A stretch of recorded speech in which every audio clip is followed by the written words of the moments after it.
only thing we have to fear is fear itself. The National Weather Service has issued a severe thunderstorm warning. Welcome to the Common Sense Practical Prepper Podcast, where prepping doesn't have to be complicated or expensive. Coming to you from a well-defended off-grid compound high in the mountains. Coming to you from his Florida room in Richmond, Virginia. Neither off-grid nor well-defended, unless you count his chickens and cats. Here is your host, Keith. Hey folks, welcome back to the Common Sense Practical Prepper Podcast. My name is Keith, October 12th, 2025. And tonight I want to talk about putting together a medical stockpile for an SHTF scenario. So look, in the interest of full transparency, I am a typical guy. I do not go to the doctor unless I absolutely have to, have rarely ever asked for directions. And when the doc does prescribe meds and they tell you to take the entire prescription, I'm the guy that takes them until I feel better and then I leave the rest sit on the counter. About 10 days ago, I tangled with some poison ivy in my yard and the doc prescribed a steroid cream. It worked like magic. Within 2.5 days, it was gone. And I have a lot of leftovers. This is a pretty good size. It's about the size of a toothpaste tube. And I didn't use that much. So I'm thinking, this is going to go into a bag. This is going to be part of my medical cachet, if you will, for an SHTF situation. So that's what kind of inspired this particular episode. So we'll cover some of the essential drugs, their shelf lives, and because nobody wants a useless pill in a crisis type situation. There are two legitimate suppliers. I say legitimate. There's plenty of them out there, but the more well-known is Jase Medical and Contingency Medical. There was one that closed earlier this year, and that was called Duration Health. So let's kick it off with antibiotics. They are your shield against infections from wounds, bad water, nasty cough that spirals into a crisis. Misuse of antibiotics breeds resistance. So only take antibiotics when you need them and pair with basic hygiene like clean water. And again, my disclaimer, I'm not a doctor. This is not medical advice. So just take what I say with a grain of salt. So here's the lineup with shelf life details from the manufacturer specs. And the FDA calls it SLEP, Shelf Life Extension Program. We'll call it SLEP. Store in a cool, dry, dark area between 59 degrees and 77 degrees Fahrenheit. Airtight containers, if at all possible. And when you're going to go ahead and store that in an airtight container, don't be afraid to throw an oxygen absorber in there as well. Rotate those every 2 years for maximum potency. Amoxicillin or Augmentin.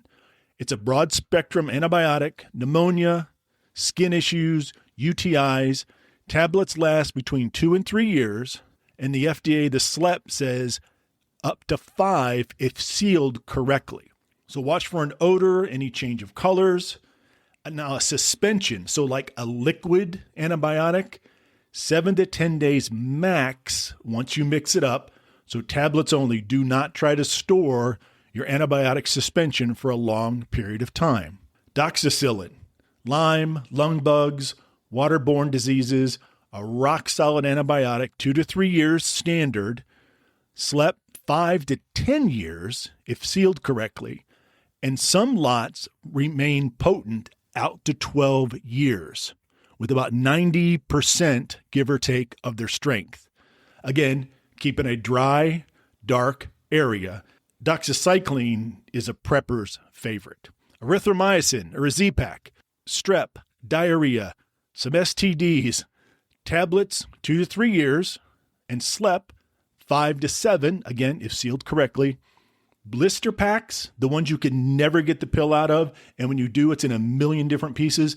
The blister packs block moisture. So if you get a medical kit and it has blister packs, or that's an option, definitely opt for that.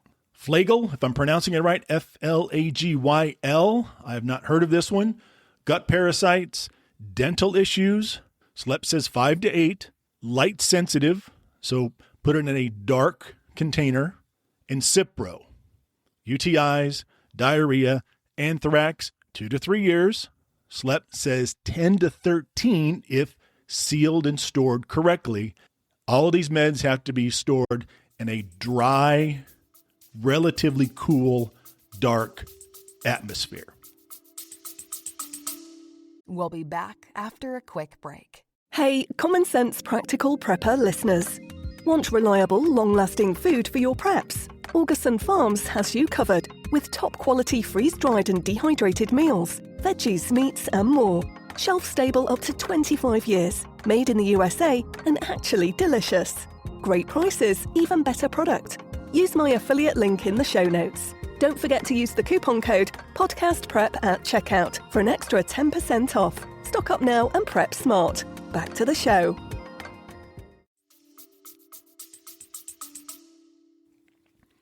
So these suppliers make it very simple. So Jase Medical in 2025, it's called the Jase case.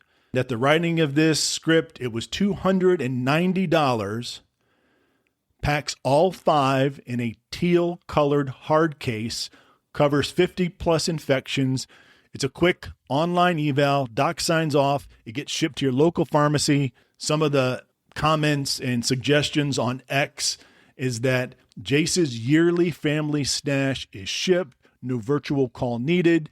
No nonsense. You get what you pay for, and it's very, very convenient.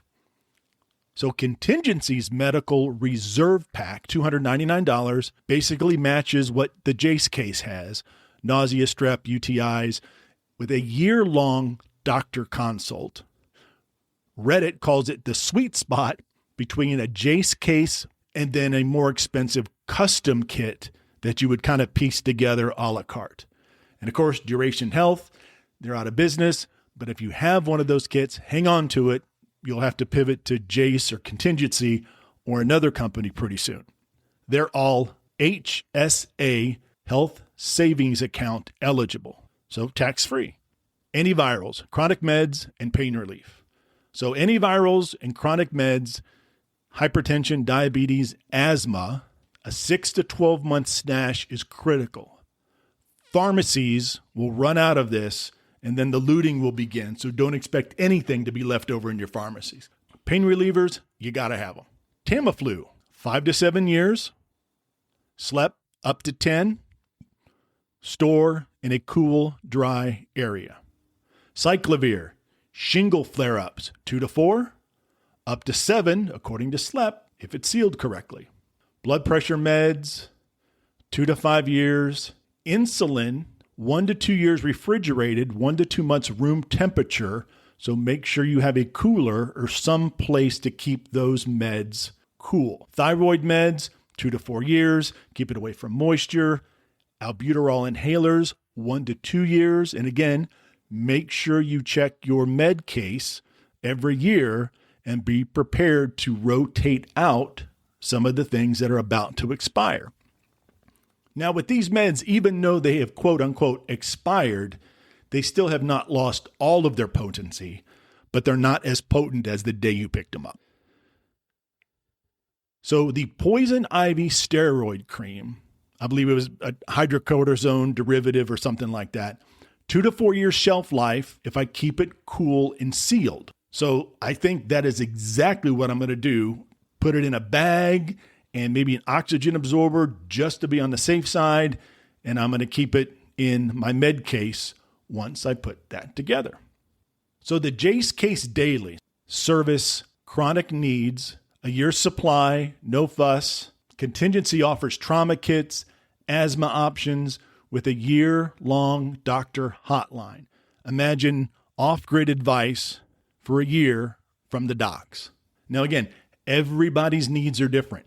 The Jase case or the regular old case from Contingency may not be exactly what you need, but give them a call, check out their website. I'm sure you can mix and match, and they'll work with you to put together something that works for you.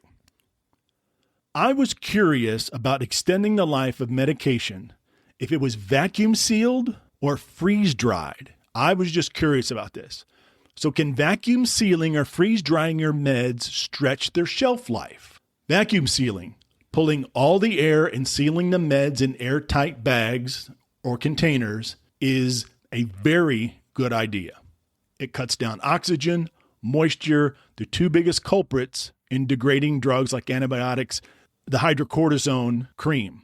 So studies and people on different prepper forums suggest that vacuum sealing with the oxygen absorbers can add 1 to 3 years to certain medications, especially if it's paired with a dark, cool storage area.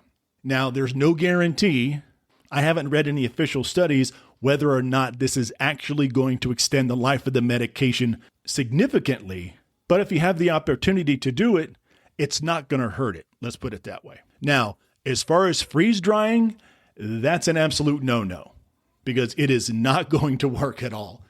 I've read several things. You do not want to try to freeze dry the medication. It just doesn't work. And I'm certainly not going to freeze dry a steroid cream. I can't even imagine what that thing would look like once it's all done. So if you want to extend them a little bit longer, or at least have the peace of mind that you've extended the life of the meds a little bit longer, go ahead and try vacuum sealing. Contingency Medical, portable, they got a dock. Their site boasts the ultimate preparedness for lockdowns. Year-long consults, HSA friendly. They do have a 1-year expiry nudge. So when you get to the year, they're going to tell you that your meds are expiring. They're not all going to expire at the end of 1 year. Jase recently had a Labor Day sale that had some pretty good prices on some antibiotics. So again, when it comes to purchasing something like this, make sure you do your homework. Everybody is different. When I put my kit together, my kit is not going to be the same as your kit. I'm not on any blood pressure medication, but you might be. I'm not insulin dependent diabetic, but someone might be. So take the time, go to their website, and find out what works for you. So this week, I'm going to go ahead and check out both of those websites and maybe do a little additional research and check on some prices. They might have some sales coming up, Black Friday, Cyber Monday, who knows? These companies have sales all the time. So it's nothing that I'm going to put together this weekend. It's something that I don't have to have together in the next 2 or 3 weeks. So I'm going to do my research and I'm going to find out what is available, and I'm going to check some prices online, check for some previous sales, and I may be able to save some money down the road. All right, folks, thanks so much for stopping by. I really do appreciate it. And as always, take care of one another, be safe out there, and until next time.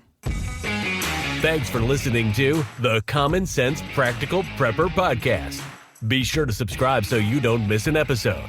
While you're at it, help spread the word by leaving a rating and review.